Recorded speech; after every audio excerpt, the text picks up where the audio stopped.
they obliterated my well with concrete.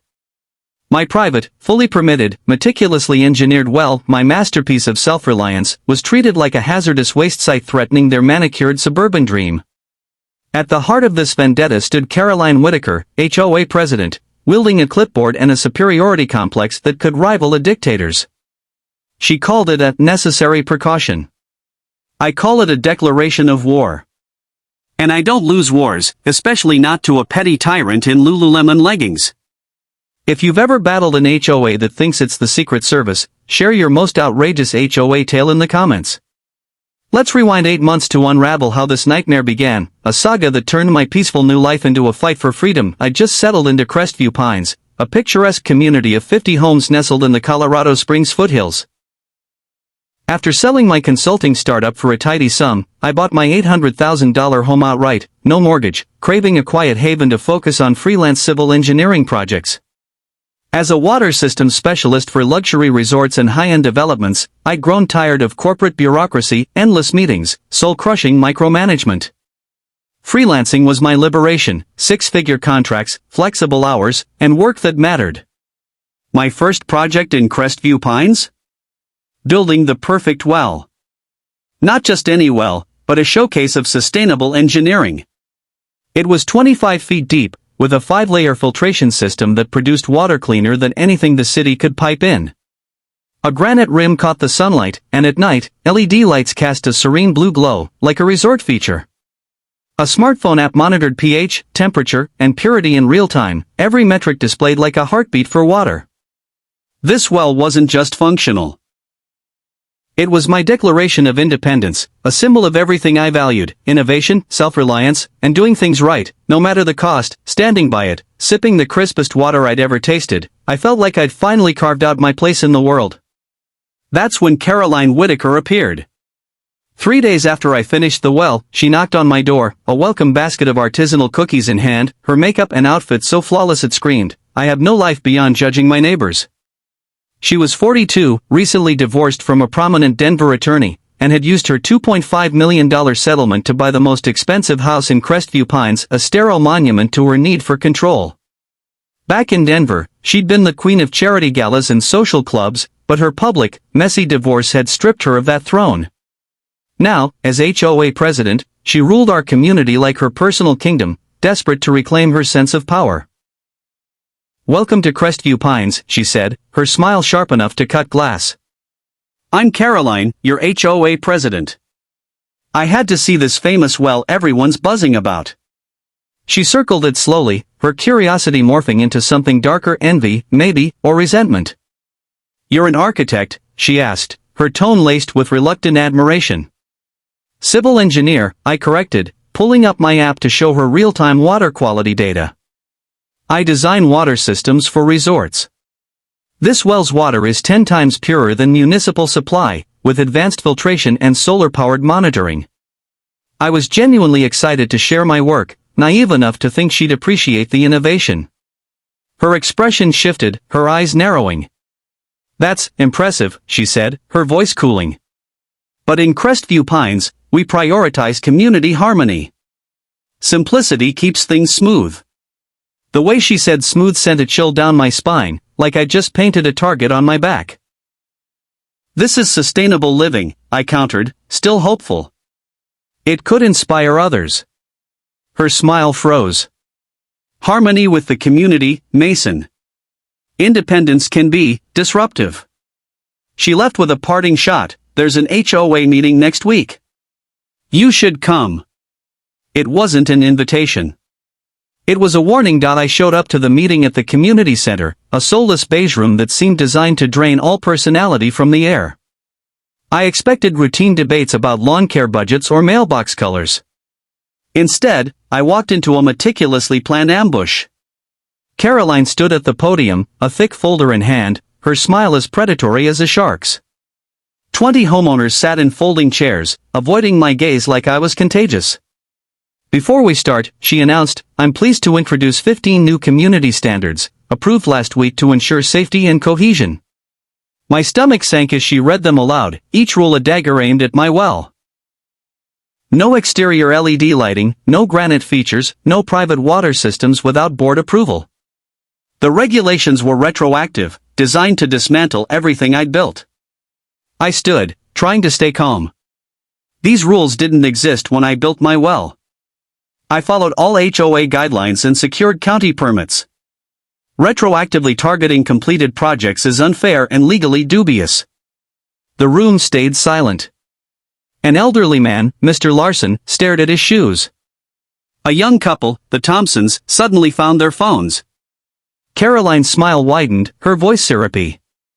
Safety first, Mason. No one gets special treatment, even experts. The word experts dripped with mockery, like my credentials were a party trick. My well exceeds all safety standards, I pressed, pulling up my apps data. It's cleaner than city water, with full documentation. She waved me off. Regulations protect everyone. Communities evolve, and so must you. The way she said you made it personal. I scanned the room, desperate for an ally, but fear kept them mute. They didn't support Caroline, but they were terrified of becoming her next target. As the meeting droned on about garbage schedules and holiday decor, Caroline kept glancing my way, her eyes glinting with calculation. I left knowing I'd made an enemy without trying. That night, I found the first violation notice taped to my door, $75 daily fine for my solar panels, unauthorized electronic decoration. The war had begun.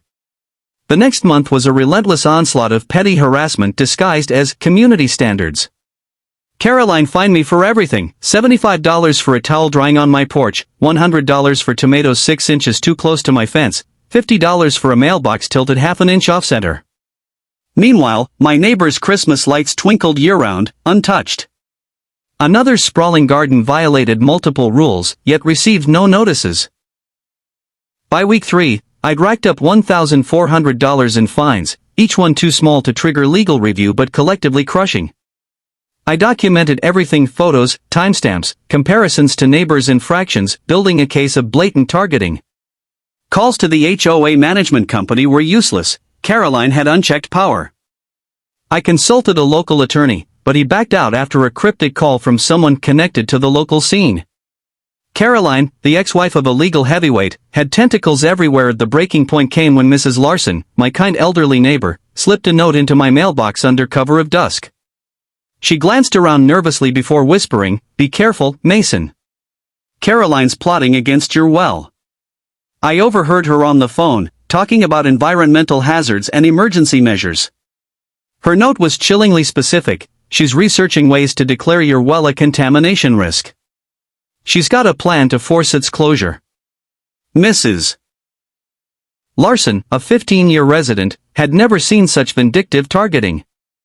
I dove into research, studying Colorado HOA law, property rights, and municipal water regulations.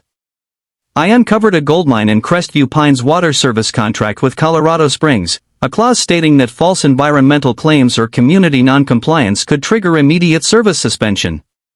Caroline's scheme wasn't just harassment, it was fraud that could boomerang. I started recording every interaction, sensing the storm brewing. One morning, I woke at 6:30 a.m. to the roar of heavy machinery. Rushing outside, I found 2 concrete trucks in my driveway and 3 workers in hard hats around my well, now draped in plastic with a yellow "Danger, do not approach" sign. "What's happening?" I demanded, heart pounding. The crew chief, a grizzled man in his 50s, handed me a clipboard. "Emergency environmental remediation, sir. Your well's been flagged as a contamination risk. We're sealing it per HOA and county orders." The paperwork cited groundwater contamination and public health threat. It was absurd. My tests showed pristine water. "This is fabricated," I said, filming the scene. "I have certifications, monitoring data, my well's safer than city water."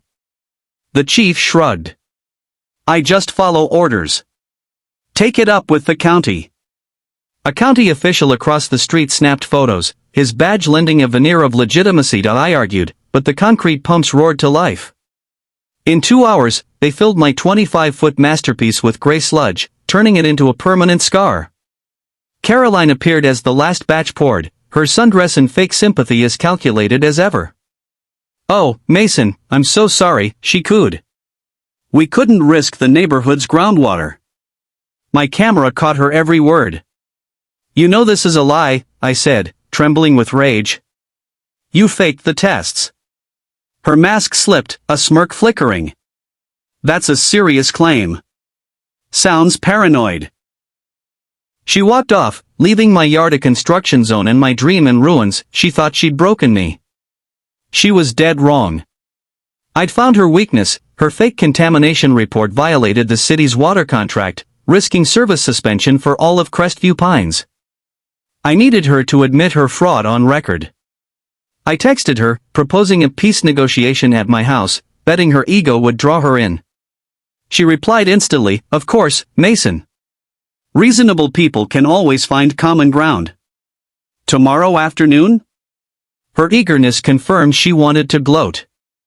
I spent the evening rigging my patio with hidden tech, a camera in a planter, an audio recorder in my outdoor speaker, a backup mic under the table.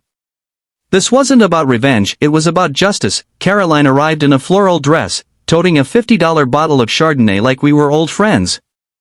"Mason," she purred, air-kissing my cheek. "I'm so glad you're ready to move past this unpleasantness." She sank into a patio chair, radiating victory. I played my part, feigning defeat. "You outsmarted me with the environmental angle," I said, stroking her ego. Her eyes sparkled. "Well, you have to get creative with difficult neighbors. I've learned officials jump when you say public safety." She poured wine, warming to her triumph. "How'd you pull it off?" I asked, like an odd pupil. She leaned in, delighted. "It's all about the system. A $500 report from a friend who knows how to sound official. Boom, instant crisis. Worth every penny to solve a problem." She gestured at the concrete plug. "Your well was ostentatious. It made people feel inferior, like you were flaunting your independence. I couldn't let that spread." "So, it was about control?" I prodded. She laughed, sipping her wine. "Absolutely. If everyone wanted their own well, who'd pay for municipal water? The community structure would collapse." I nipped it in the bud. She raised her glass in a mock toast. "To standards and those who enforce them." I had her confession, crystal clear on 3 devices. As she left, still blowing, I reviewed the footage, her words a legal landmine, $500 for a fake report, everyone thinks I'm the hero. I called the Colorado Springs Water Department, requesting their compliance officer.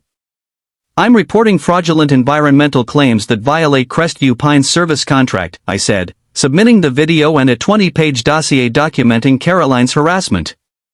The city took fraud seriously, especially when it exposed them to liability. Within 48 hours, every home in Crestview Pines received a notice, water service suspended pending investigation of contract violations and false reporting. Estimated restoration, TBD. My phone exploded with calls from frantic neighbors, unable to shower, cook, or flush toilets. I stayed calm. I'd only reported the truth and let the system do its work. An emergency HOA meeting was called that evening. The community center buzzed with 40 furious residents, unwashed and on edge. Caroline sat in the front row, pale but poised, trying to salvage her authority. "This is a misunderstanding with the water department," she said, her voice strained. "We'll resolve it quickly." I stood, laptop in hand, and connected to a projector. "There's no misunderstanding," I said. "The water's off because Caroline filed a fake contamination report against my well, violating our service contract. Here's her admitting it." I played the video, her voice filling the room, $500 for a fake report, worth every penny. The crowd gasped as she bragged about manufacturing a crisis. When it ended, chaos erupted. "You lied to us," shouted Mr. Thompson. "My kids couldn't bathe." Mrs. Larson stood, trembling. "You used us to bully Mason. You're a disgrace." Caroline scrambled. "That's edited. It's a setup." But I replayed the unedited footage, timestamps and metadata visible. A homeowner moved to remove her as president, the vote was 48-1, her lone dissent pathetic. Mrs. Larson turned to me. Mason, you understand systems. How do we fix this? I'd prepared for this. I've contacted the city, I said. They'll restore water within 24 hours if we disavow Caroline's actions and cooperate with their investigation. We drafted and signed a resolution that night, Caroline's signature absent. Neighbors apologized as they left. We knew she was wrong, one admitted, but she threatened anyone who spoke up. By morning, water flowed again. Caroline faced a cascade of consequences, a county investigation into her false report, potential criminal charges for fraud, and $15,000 in restitution for my well, plus community legal fees. Her house went on the market, no one in Crestview Pines would speak to her. I used the compensation to build a new well 30 feet deep, with an upgraded solar array and multi-access points for neighbors. Mrs. Larson and two families connected, creating a shared system that fostered community, not conformity. The well's glow became a gathering spot, landscaped with native plants and benches, where kids played and neighbors planned a community greenhouse. The investigation exposed Caroline's broader abuses, selective fines, intimidation, retroactive rules targeting dissenters. The county attorney built a case for fraud and harassment. Her ex-husband's firm refused to represent her, and other lawyers shied away from damning video evidence. A year later, I received an email from a Denver HOA management company. Caroline's board application was rejected after they saw my footage. Crestview Pines transformed. My well inspired solar panels, gardens, and a culture of innovation. Property values soared, but the real gain was freedom to create without fear. Sitting by my new well one summer evening, watching its LEDs shimmer as neighbors laughed nearby, I realized Caroline's attack had made us stronger. Her tyranny taught us what freedom looks like. I snapped a photo of the scene and whispered, "Thanks, Caroline. You showed us how to fight and win." HOA sagas, where control freaks meet their match. Drop your HOA horror story below.